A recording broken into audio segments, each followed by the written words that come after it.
ఇక్కడ చూడగలిగితే ప్రశ్న, ఈ ప్రశ్న చూడండి. చూడండి 3 రిఫరెన్స్లు చదవండి ఏమన్నా. మీకోసమని మీ సులువుగా ఉండాలని వైట్ మార్క్ చేస్తున్నారు. తీసుకెళ్ళాలి వద్దా?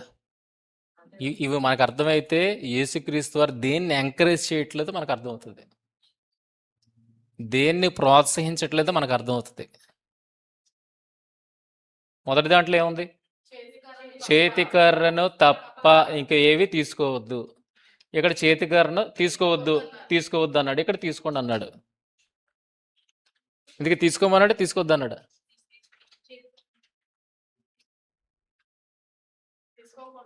ఒకటి తీసుకోమన్నాడు, ఇంకా 2 తీసుకోవద్దు అన్నాడు. అంటే తీసుకోమన్నాడు తీసుకోవద్దు అన్నాడు అనుకో, అక్కడ విభేదిస్తుంది కనుక రాంగ్ అయిపోద్ది. ఈ రెండింటిని కలపాలి. 2 రైటే, ఇది రైటే, ఈ 2 రైటే. కానీ ఇది ఎక్కడ అప్లై చేస్తే బాగుంటుంది, ఇవి ఎక్కడ అప్లై చేస్తే బాగుంటుంది. వాక్యాలు ఎప్పుడు తప్పు ఉండదు. వాక్యం ఒకదానికి ఒకటి సపోర్ట్ చేస్తే కానీ విభేదించవు గనక దీన్ని ఎలా సెట్ చేయాలి? ఇలా సెట్ చేయడాన్ని బట్టి ఏం అర్థం చేసుకోవచ్చు? అందులో యేసుక్రీస్తు వారి యొక్క గొప్ప స్వభావాన్ని అర్థం చేసుకోవచ్చు. మొన్న ఎక్కడెక్కడికి వెళ్ళారంటే జాన్ గారు, మన సువార్తకి ఎన్ని ప్లేసెస్కి వెళ్ళారు? చాలా ప్లేసెస్కి వెళ్ళారు. అంటే ఇక్కడ నుండి ఒక ప్లేస్కి వెళ్ళారు, అక్కడ నుండి ఒక డిఫరెంట్ ప్లేసెస్కి వెళ్ళారు. 5 ప్లేసెస్కి వెళ్ళి ఉంటారు కదా, వెళ్ళారు కదా. చూడండి, వాళ్ళు సువార్తకి వెళ్ళినప్పుడు ఇక్కడ నుండి కాకినాడ నుండి ఒక ప్లేస్కి వెళ్ళిపోయారు డైరెక్ట్గా, అక్కడ నుండి కొన్ని మిగిలిన ప్లేసెస్కి వెళ్ళారు. ఇప్పుడు అర్థం చేసుకోండి. ఇప్పుడు వాళ్ళ ప్రాంతాలు ఏంటండి? లోయ, కొండ, లోయ. కొండ, లోయ అన్నప్పుడు ఖచ్చితంగా వాళ్ళ దగ్గరే ఉండాలి, చేతికర్ర ఉండాలి. అరణ్యంలో కూడా ట్రావెల్ చేస్తారు, విష సర్పాల నుండి తప్పించుకోవడానికైనా చేతికర్ర ఉండాలి. అంటే చేతికర్ర కామన్ అక్కడ. వర్షం పడే ఏరియా ఏంటి? చిరపుంజి. అది ఎక్కువ రెయిన్స్ వస్తాయి, అక్కడ వాళ్ళందరికీ ఏంటి అవసరం? గొడుగు. ఎందుకంటే నిత్యం రెయిన్ పడుతూనే ఉంటుంది, నిత్యం రెయిన్ పడుతుంటుంది కనుక వాళ్ళకి అలవాటు గొడుగు పట్టుకుని వెళ్ళిపోవడం. ఇక్కడ ఈ వీళ్ళకు కూడా ఏంటి అలవాటు? చేతికర్ర అనేది ఖచ్చితంగా తీసుకుని వెళ్ళాలి, ఎందుకంటే వాళ్ళు ట్రావెల్ చేసేది లోయల్లోను కొండల్లోను. ఇప్పుడు చేతికర్ర అవసరం, వాళ్ళ జర్నీకి అవసరం, తీసుకెళ్ళమన్నాడు రైటే. మరి కింద 2 వద్దన్నాడు ఎందుకు? వర్షం పడే ప్రాంతంలో గొడుగు నిత్యం ఉంటుంది, ఆగిపిస్తారా? అయితే అక్కడ గొడుగులు బాగా వాడుకలు ఉన్నాయి కనుక ఏదైనా మెచ్చారు అనుకోండి, మీ పనితీరుని మెచ్చారు అనుకోండి, ఏం చేస్తారు? గిఫ్ట్ చేస్తారు. మీరు ఆర్డినరీ గొడుగు వేసుకుని వెళ్తే వాళ్ళు మంచి కాస్ట్లీ గొడుగిస్తారు.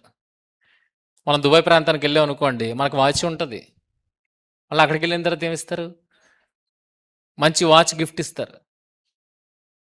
అక్కడికి వెళ్ళిన తర్వాత చాలామంది దుబాయ్కి వెళ్ళి వాచ్లు తీసుకుని వస్తుంటారు.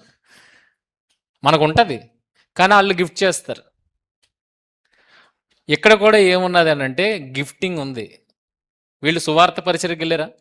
సువార్త పరిచయకి వెళ్ళి ఎవరైనా సహాయపడ్డారా మీకు? అక్కడ ఏదో ఒక రకంగా ఏదో ఒకటి ఇవ్వడానికి ట్రై చేస్తారు కదా, ఎందుకంటే మీరు పని చేస్తున్నారు, దేవుడి పని చేస్తున్నారు కనుక మీకు సపోర్ట్ ఇవ్వాలి అని చెప్పి వాళ్ళ దగ్గర ఉన్నది ఇవ్వడానికి ట్రై చేస్తారు. వీళ్ళకి చేతికర్ర చాలా అవసరం.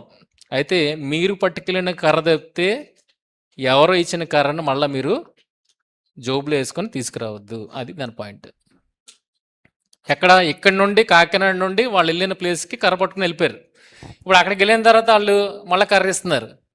ఇప్పుడు ఈ కర్రలన్నీ ఏం చేస్తావు? మూట కొట్టుకుని పైన తల మీద పెట్టుకుంటావా? అవసరానికి ఏది కావాలో ఒక కర్రే కావాలి, అదేందా?